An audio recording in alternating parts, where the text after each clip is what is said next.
Good afternoon, everyone. Welcoming you to the energy geologist Dr. Ehsan. So, myself, Dr. Ehsan, and I am very excited to start this series where I will be using a simulation software to introduce the different plates of our planet and how we can simulate plate tectonics and all these processes that are associated with plate tectonics. So with further ado, I would like to move on with today's episode. The first part being the introduction and all the basics and exciting, interesting facts about the crust of our planet and how each and every plate are distributed, are colliding past each other, and for last couple of billion years how these plates that have evolved so much are currently stationed where we see them today. So let's just begin. Alright, let's talk plate tectonics. What are they? What do they do? How do we simulate them? So tectonically active planet will have its crust, its outermost layer, or like its outermost non-atmospheric layer, split into a number of like distinct chunks that we call plates. So the crust of a planet will come into two flavors. Either it will be oceanic crust or continental crust. And the key difference here is that the oceanic crust is thin and dense, whereas continental crust is thicker and less dense. And as a consequence of these, when these interact with one another, various different landforms like mountains, volcanoes, trenches, earthquakes, these sort of things will be formed depending on what types are interacting.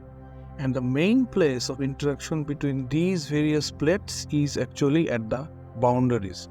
I mean the plate boundaries. So knowing about what the various plate boundaries are and what goes on with them is really important. So let's start there. There's basically three types of plate boundaries. You have convergent boundaries, divergent boundaries, and transform boundaries. Convergent boundaries are actually boundaries like, say for example, the Nazca plate and the South American plate.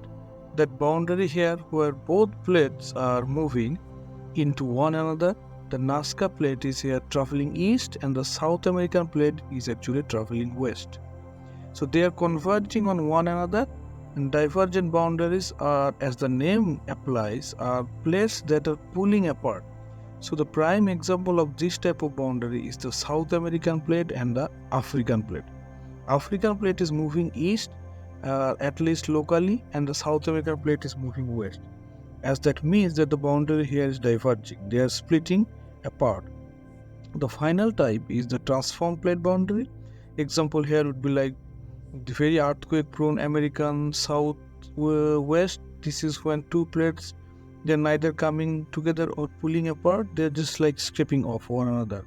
In this case, the Pacific plate and the North American plate moving, in two different directions. So you can also get transform boundaries if the two plates are moving in the same direction, but just at different speeds. Again, producing that sort of shearing, scraping sort of situation. Convergent, divergent, transform. These are our main types. Within this, there's a bunch of subtypes. So here we have a continental oceanic convergent plate boundary. So we say that oceanic crust is denser, it will tend to sink underneath, and the continental crust will kind of tend to ride up high in this interaction. The features we would expect along this boundary are a subduction zone and an oceanic trench at the subduction zone. A great example of such trench is found just off the coast of South America. The Nazca plate is moving this way and the South American plate is moving the other way. And we have got this beautiful oceanic trench. Here also, expect earthquakes, volcanoes and orogenies. Orogeny just means like mountain building. Specifically at this type of interaction, you are going to get. So Andean or laramide style orogeny are not like official terms, but I find them immensely useful. Andean orogeny is basically inspired by the Andes. Laramide orogeny is essentially, the think of the Rocky Mountains in the US. We'll talk more about it in a second. Next up, we have oceanic convergent plate boundary. Again, we have subduction zone and oceanic trenches. In this, though, the subducting plate is always denser plate that will subduct and go under in this collision. Oceanic plates are dense, but they differ in density depending on the age. So ocean trench earthquake, volcanoes, island arcs basically are the things that we expect. A good example of this is the Oceania here, ocean plate boundary, where we got oceanic trench and some volcanic island arcs going on, and then we got continental convergence. The final type of this subtype of convergent boundaries, where two continental plates bang into another, expect earthquakes, orogenies, mountain building, and this time the Ural or the Himalayan type. Again, we will talk more about this later. You can also get some full disclosure of this type of descriptions later on in the link description below. Then we have the oceanic divergent boundaries. Think of the mid-Atlantic ridge here. Africa is moving this way, at least locally, and South America is moving the other way. Meaning here is a divergent boundary, and you expect earthquakes, volcanoes, mid-oceanic ridges, and volcanic islands, like there's of Iceland. What's interesting to know, because of this geometry of a sphere, divergent boundaries are like they form this really cool like geometrical pattern, where you have straight sections or transform boundaries, and then you get like a divergent section, then a transform boundary, then a divergent section, transform boundary, and they keep forming this kind of staircase sort of pattern, and very indicative of oceanic divergence.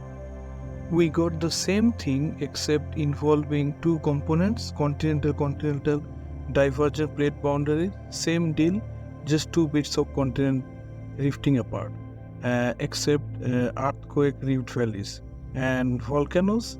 And a sort of canonical IRL example is the East African Rift Valley, which is like this entire section up here. So that's the two types of divergent boundary: oceanic divergent and continent divergent boundaries. Now you'd think you would have oceanic continental divergent boundaries, but that basically never happens, because like if that were to happen, it would really quickly just transition into an oceanic divergent boundary. And then we have transform boundaries, either continental transform or oceanic transform plate boundaries. Excuse again the pixelation here. Expect earthquakes, land deformation, and little to no volcanism, because nothing is being subducted. They're just scraping past one another, right? So there are these types of plate boundaries, and the features we'd expect to be associated with them.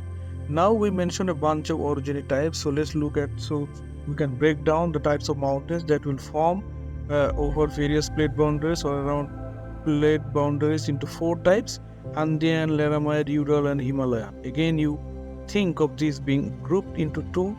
These two compared, and these two compared.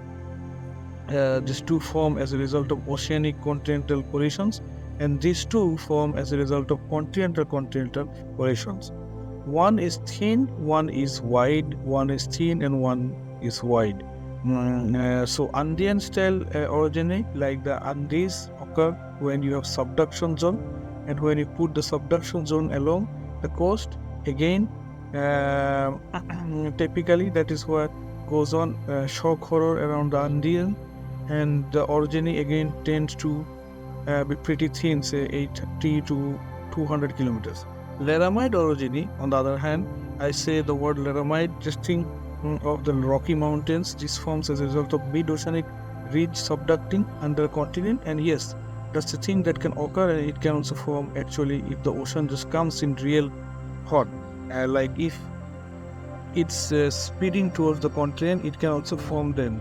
This is like the Andean orogeny, except much thicker, say 750 to 1300 kilometers, and again typically this would be the Rockies, and you can see it's much wider than the Andes, and you also get a bunch of cool topography going on where you get like these ridges, and you get this kind of like basins where land like slumps down. It's a whole cool thing with the Rockies, again forming a result of mid-oceanic ridge being subducted and or an ocean common in her.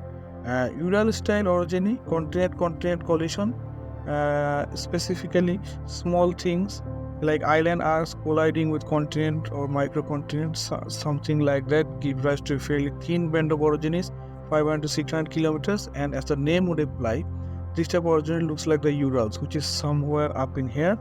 And then you get Himalayan orogeny, shock horror, named after the Himalayan. This is when you get a full-on continent collision, and this is the thick version of the continent collision, say 600 to 1200 kilometer or more. I don't know if it could go more than that. Either way, thicker than Urals or thicker than Ural style orogeny, and you guessed it, it's like the Himalayan. So you got this massive thick orogeny, lots of land deformation around, nearly irregular topography, that kind of thing that goes on in here.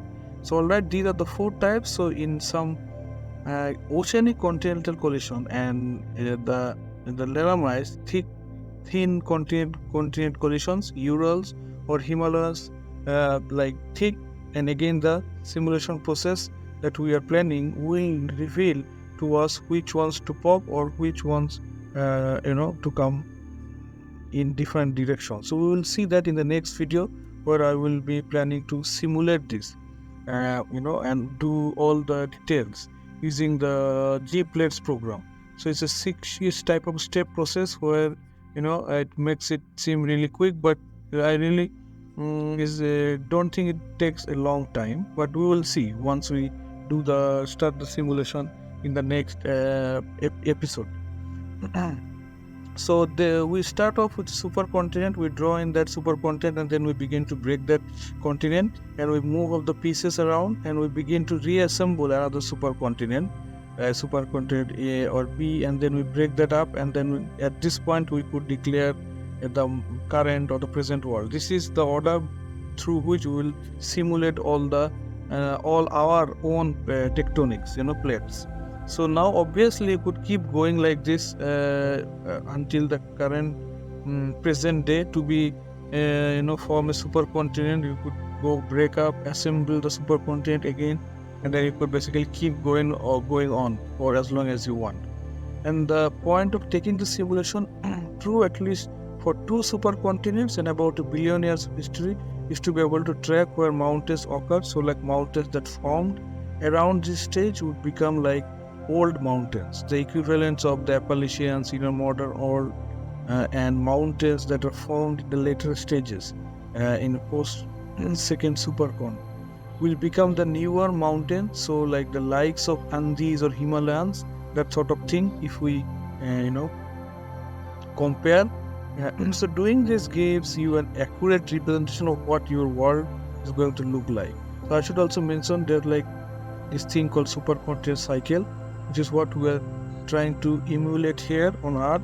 It's about 300 to 500 million years between the supercontinents, though it varies, and that's why I say billion years of simulation can be a good call.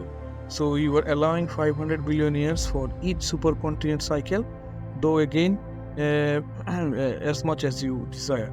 So that's the basic overview. Let's talk slightly a bit more details of how we start to draw a big blob of land, and then in step 2 we break that up, and some interesting things here. So you have a supercontinent forming like an insulating layer over the earth, or at least a portion of the earth that it covers, and then it will be like a big portion, like we are talking like a quarter of the surface area of the earth.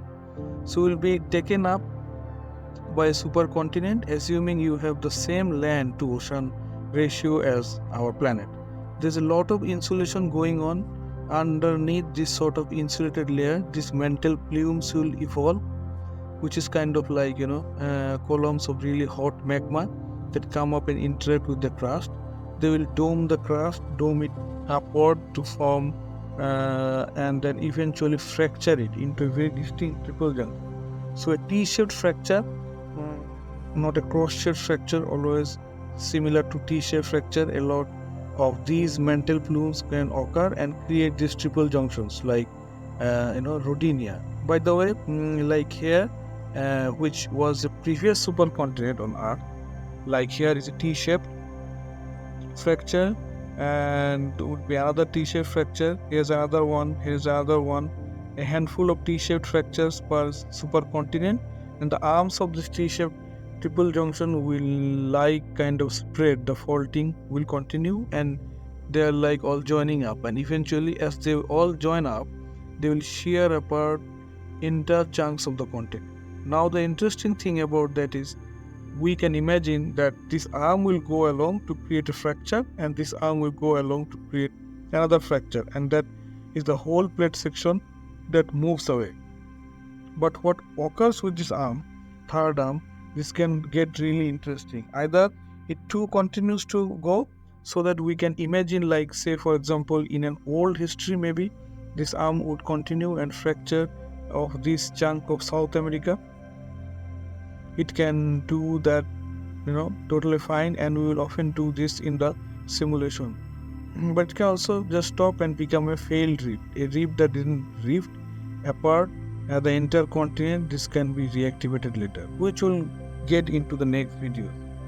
And this represents like a weak point in the crust, so this allows us to place our major rivers. You will notice here the failed rift that is explained in the previous picture as well. So we have two scenarios here. You can see extroversion and introversion. So let me try and make this bigger. Here we go. So these are our two tracks. This one is the easy option. We should stick it to this. With the harder option, I would not recommend it unless you really wanted to get fancy. In the simulation, the process is already involved. Let's not make it more involved. So here's how this goes on to get a supercontinent and the cross sections of a planet. We have the subduction zones beginning to form here. Once formed, these production zones, these are oceanic continent collision, and are going to want to force this part of the continent, this part of the supercontinent this way, and this part of the supercontinent this way. As such, we get a weak point here, mantle plume triple junction, etc., leading to rift, a part of the continent forming a fledgling oceanic divergence zone. This process will continue. You will notice that this ocean has grown, it has rifted apart. The section of the old supercontinent have now been really far displaced from where they originally were, and the subduction zone is still going strong. And then eventually what happens is that these pieces of the old supercontinent reassemble themselves on the opposite side of the planet, like 180 degrees away from where they started. We got a brand new ocean here, younger ocean crust, and we have a bunch of like orogeny happening here, and also we will get a bunch of orogeny along the way, obviously because of the interaction between these plate boundaries and the way in which the plates bang into each other. But the basic take home is that the outer section of the old supercontinent, when it goes through extroversion, becomes the inner section of this new supercontinent, and then from there you can rift it apart, again break it up and take it to your modern world. That's the easy mode. Now the hard mode, introversion, is the time for the supercontinent. We have subduction zones beginning to form, and this is going to make the continent want to move this way and this part of the continent to move the other way. Rifting opens, same thing as before, and then this goes on. Then what happens is that these subduction zones die. Couldn't tell you why that occurs, but it occurs. It's a thing which means that we got some rifting happening here, so there's gonna be motion this way, and now meaning we got subduction going on here. This new ocean that was created basically stops growing and then inverts in upon itself. Introversion, So we got a sucking motion here, which means that these continents are going to want to get pulled back from where they came, and they slam right into one another, forming a new supercontinent where the old supercontinent was. So do not necessarily in the same permutation, right? So in the extroversion, supercontinent split apart resembles itself on the opposite side of the globe. Introversion, supercontinent splits apart, drifts out for a little bit, and then reverses course and slams back into the same side of the planet. So let's start off with the first one, convergent continent divergent. We have a convergent boundary here. Plates are converging.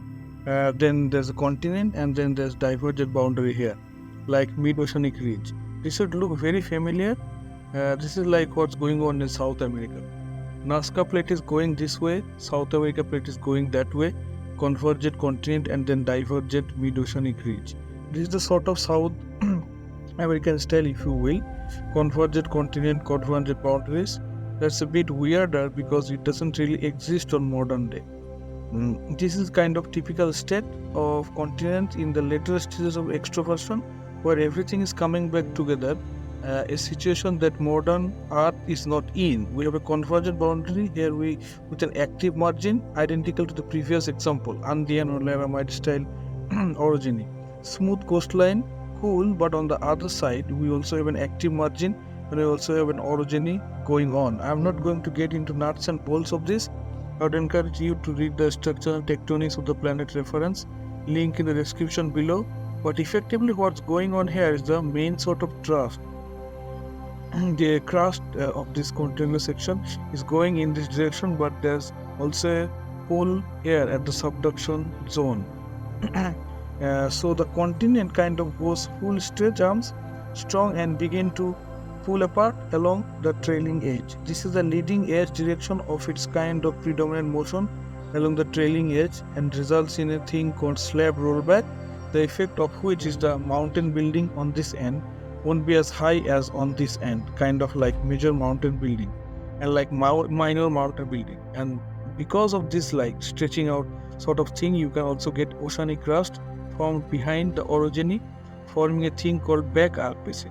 We do have an example of back arc basin on Earth. That would be the Sea of Japan, which is here. So you kind of like main continent, you have this back arc basin, and then you have just to keep scenarios same trailing edge, and you'll note that there's no ridge in this little section of the ocean. So this thing here would never like expand and be stretched out to become an entire ocean of its own. It's like this trapped basin basically. Again, I would encourage you to read the reference. But in general, standard South American style orogeny here stretched out lower style orogeny with a possible back arc basin. It's alright, that's convergent continent convergent system that you just saw. Number 3, convergent divergent convergent. You have a convergent divergent boundary, a convergent boundary, plates coming together, a divergent boundary here like a mid-oceanic ridge, plate spreading apart, and this convergent boundary here, plates coming together. It's depicted as being island arc here, but they could be full on continents as well on either side. A good example of this IRL is a situation that occurs between the Pacific. Actually, let's go this direction. That would make more sense, the Pacific place. And let's see where it is. The Nazca plate here, I can't tell where the boundaries are. Yeah, there's the bottom of it. So it's something like, the Nazca plate somewhere here. We got the very divergent zones up in here, convergent. Actually, can I get that all in one screenshot? Let me see, probably not. Turns out the Pacific real big. Now this is super stable, right? Because at the mid-oceanic ridge, spreading is symmetrical. So this is going to spread symmetrically either side, and this is going to be sucked in, and this is going to feed the subduction zones on either end, and this can kind of just keep going for a long time. It's super stable situation, but not always. If there's any kind of like imbalance of the system, one side will subduct more than the other, and you end up in a situation where this ridge, for example, gets consumed, and then the whole system can like shut down the ocean. It can close up. And one cool thing that can happen though is that instead of having single ridge, you can have multiple ridges meeting at a triple junction.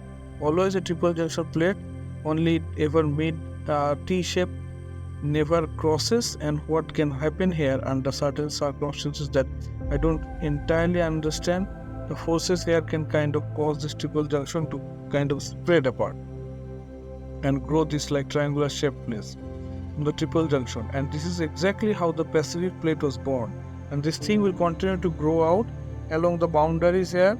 This would be subduction zones because it's subducting the older ocean, and then we would expect the associated orogeny, volcanic island arcs, etc., and these will like grow along the boundaries on this plate. And eventually when there's continents along the other side, they will slam into the continents, forming lots of collision orogeny, and just gives rise to a super jiggly coastline again. I would read the the references for you. I request all of you guys to read through the references just to know and to understand how this plate and plate boundaries or junctions act up. So now it's up to us to understand how things are. So this sort of situations that can occur at a convergent plate boundary, think of the Pacific Ocean. Next up finally is the convergent divergent continent. So it's really cool. So we have a continent and a convergent boundary. So we'd have an Andean or Laramide style orogeny with smooth coastline, and then we have mid-oceanic ridge, and then we have some sort of continent. Now this is being sucked in from one side, so necessarily this mid-oceanic ridge is going to travel towards the subduction zone and eventually get dragged in, forming the Laramide style orogeny. So when this middle ocean ridge gets sucked in under the subduction zone, you are going to end up in a situation like this. It's the subduction zone, ocean, continent. This continent has no other choice, asterisk, but to slam into the other one over time, leading us to a situation where we have a continent collision, and we have Himalayan style orogeny. So that's all pretty straightforward, but there's a small wrinkle here. And imagine back in this scenario, but this continent here couldn't move relative to this. So let's say it was attached to something, so the subduction zone is going to really gobble up a lot of masses here, meaning that a rift is going to form in this continent, shearing it apart, forming a microcontinent, which is then be free to move and bang into this again, forming the similar rods into this, but like still having an ocean behind it. The fun thing here is that the only thing that can shut down a subduction zone is a continent-continent collision. Two continents come together, functionally glued together. So imagine a microcontinent split up here, moving over here and slamming into this. So we'll shut down the subduction zone, but the mantle below is still churning in this counterclockwise manner as it was then when the subduction is almost active. So this means that after the collision of the supercontinent really quickly in terms of geological time, a new subduction zone will open up right beyond the collided microcontinent, and then the process can start again. Another bit could be torn up and then could slam into a new microcontinent. A new zone would form because of the motion of the mantle, etc. So you get this really complicated rapid fire again, geological collision of like bits of continent one after another, again leading to the situation where you have, if the ocean eventually closes and something big comes and slams into it, Himalayan style orogeny, right? And these are the four main types again. So if you want to learn more, I'm just repeating again, look at the external link in the description where you can get all the details of these processes. And in the next video, as I said, I will be simulating the plate movements and how we get through all these motions in a real-time scenarios using the G plate. So I think that's it for me for today. If you have any queries or questions, don't forget to put your queries or answers in the message in the video, and yeah, we can have a lot of discussions off the ground. And let's see what comes up. And until then, I believe that the next episode is going to be really, really exciting. So see you in the next part of this series, where I will be doing real life simulations of our own plates and crusts and cratons and continents and supercontinents, collisions, convergence, divergence, lot of things that we are planning to simulate in the software. And I welcome every one of you to see the next part of the video, and it's going to continue for some time, and some very exciting and new stuffs are coming up in this particular domain. So don't forget to like, subscribe and share the video, and until then, goodbye.